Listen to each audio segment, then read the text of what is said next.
A spokesperson for the Sussexes insists there is no difference in the timeline and that Harry was actually referring to the first quarter of the fiscal reporting period in the United Kingdom, which runs from April to July.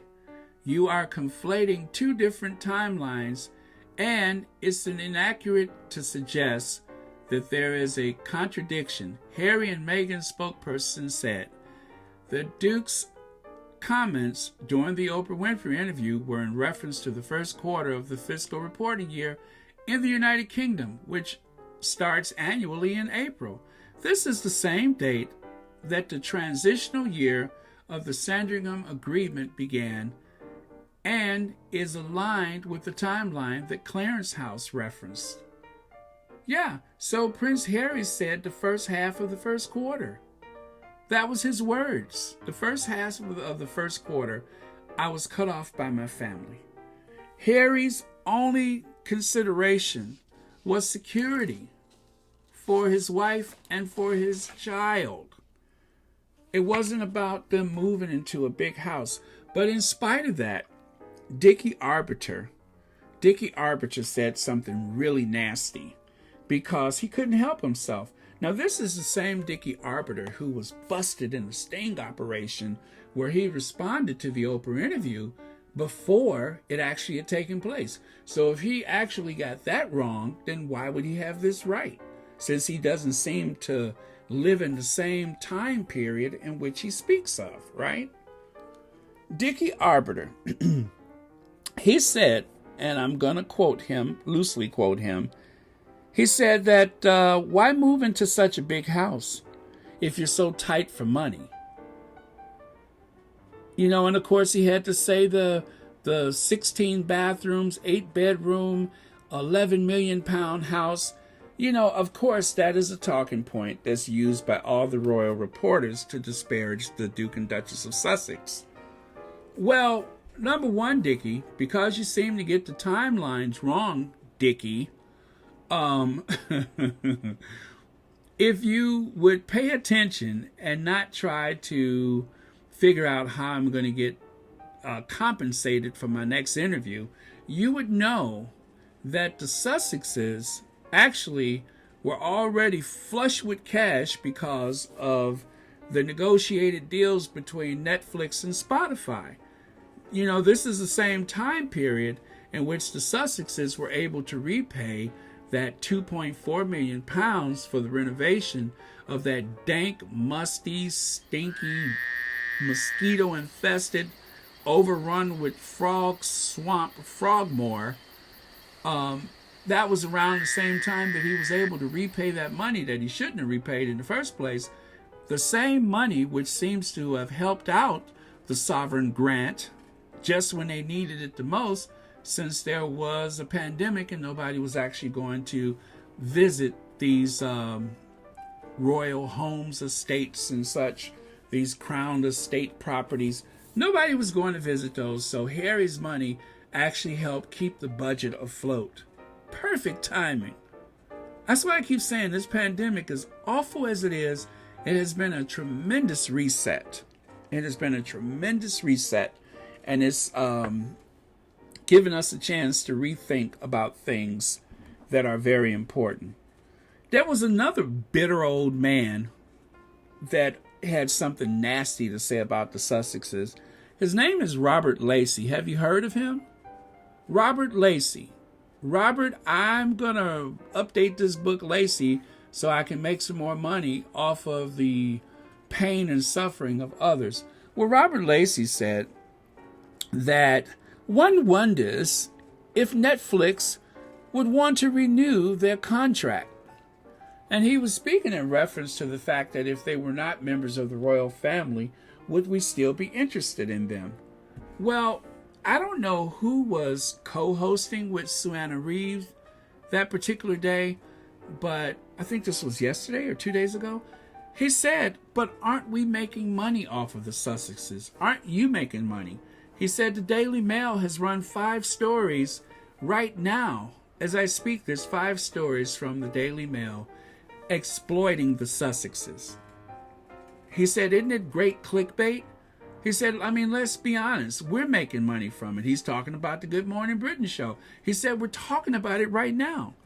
The amount of honesty that comes out of that show, uninterrupted, since you don't have that big claymation sitting there barking down at everybody who ever shows up and tries to have a conversation, is astounding to see that you could actually hear nuggets of truth.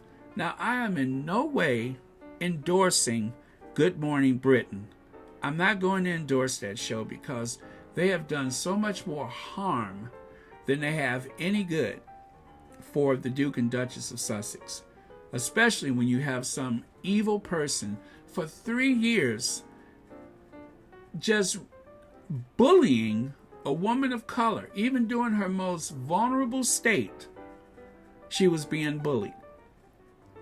Even though she hadn't been seen, just like now, you don't see the Duchess of Sussex, but yet her name is right there on the tip of the tongue for everyone in the entire Royal Rota, all of the tabloid press, British television, radio.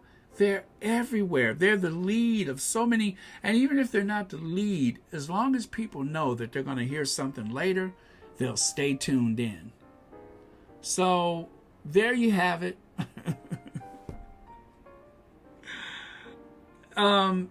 What a nasty way to make money, you know? If I was one of those people that was nasty and evil and mean-spirited and just tried to find some way to disparage everything that the Sussexes say or do or think, I could probably quit my job. I would buy like a collection of tiaras, and I would start every video with, "Hello, I'm so-and-so."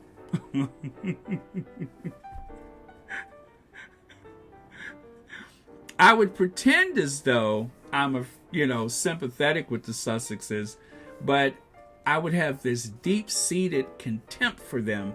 And then what I would do is I would wait until I thought I was in a safe space among like-minded people, and then I would reveal how much I really don't like to talk about them, and I'm so sick of them. Yes, they are what made it possible for me to quit my job and finance my home and support my channel and buy this snazzy laptop and everything. I would pretend like none of that stuff ever happened. I would join in the chorus of people in contempt of them, but instead, I'm being an honest broker. I hate bullies, and I hate what has been done to the Sussexes. I watched them working hard as senior royals, but they had to be suppressed to make way for two of the dullest things that have ever walked the earth. And yes, I am speaking of the Duke and Duchess of Cambridge. Oh, there's some sleepers. They are sleepers. But the only way to lift them up is to tear down other people, which of course their main target is the Sussexes. Once they don't have the Sussexes to pick on anymore and people take a good look at this big grift that's going on with those two, then it's going to be very obvious. But for now, it's working for them, but only, with a certain particular group of people. The young people see right through it. That's why Harry and Meghan were voted the most admired people after the Queen.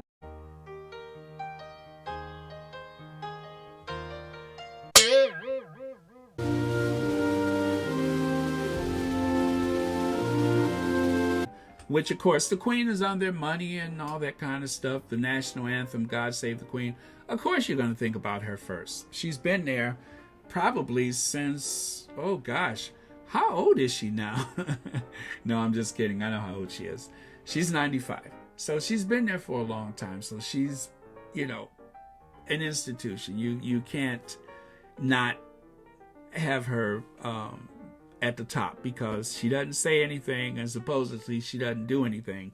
So that's that. But that's why the young people support the Sussexes.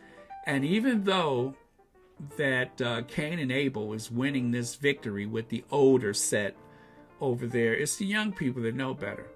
But as some of my listeners have told me, they said, Baron, not all of us over here are like that. We see through it. And that the British media wants you to believe that everybody is against the Duke and Duchess of Sussex. Well, I believe that to be true. That there is this silent majority of people that are very supportive of the Sussexes, even some of the older people in the UK.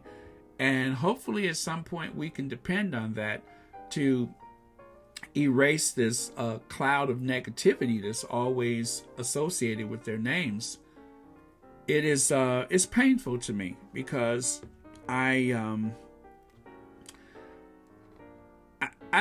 be honest with you. When I watched the Oprah interview, I was in tears. I felt awful. Because I knew that terrible things had happened, and I know that there was only so much that they could speak of at that time, but it was awful because it confirmed what we already knew. We assumed the worst, and we found out exactly how terrible it was. And the idea that Harry lies awake at night in anguish, wondering if something is going to happen to his family. And the people that speak against him and write all these negative, nasty things, they just don't care. They really don't care. Those words do have power, and those words can eventually cause someone's life to either have been threatened or lost. And that people are buying sports cars, moving into luxury condominiums, buying a house in the Cotswolds or whatever. They're financing these lifestyles with hate. Well, I said it last week. I said, leading up to the unveiling of that statue, they're going to do everything that they can to try to embarrass or hurt the Duke of Sussex, and that's exactly what seems to be happening.